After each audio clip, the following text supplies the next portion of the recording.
Բարի լույս։ Փոքրիկ նվեր բոլոր այն մարդկանց համար, ովքեր աշխատանքի կամ այլ հանգամանքների բերումով իրենց օրվա մեծ մասը անցկացնում են նստակյաց։ Ես վստահեցնում եմ, ես այդ ձեր ցավը կիսում եմ, ժամանակին ինքս եմ ունեցել, իսկ խոսքը վերաբերվում է գոտկատեղի ցավերի մասին։ Տվյալ 3 վարժությունները, որոնք որ դուք այսօր կդիտեք, համենայն դեպս երկուսը ներառում են իր մեջ թե գոտկատեղի, թե նստատեղի մկանների աշխատանքը, որը մեկը մյուսին լրացնելով տալիս են հոյակապ էֆեկտ։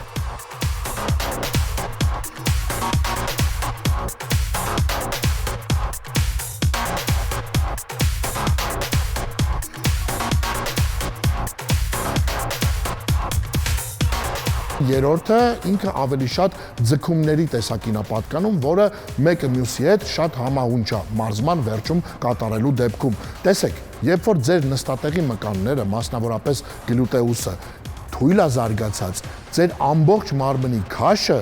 իր վրա է վերցնում ողնաշարը ու իր գլխավոր կետը ամրացման, դա հենց գոտկատեղն է, ու երբ դուք չեք մարզվում, ձեր հիպերէքստենզիվ մկանները մեջքի տոնուսի մեջ չեն, ողնաշարը եւ մասնավորապես գոտկատեղի հատվածը ամբողջ ծանրաբեռնվածությունը վերցնելով իրեն վրա, այո, ժամանակի հետ կարա շատ տհաճ, նույնիսկ քրոնիկ ցավերի բերի։ Կատարելով տվյալ վարժությունները,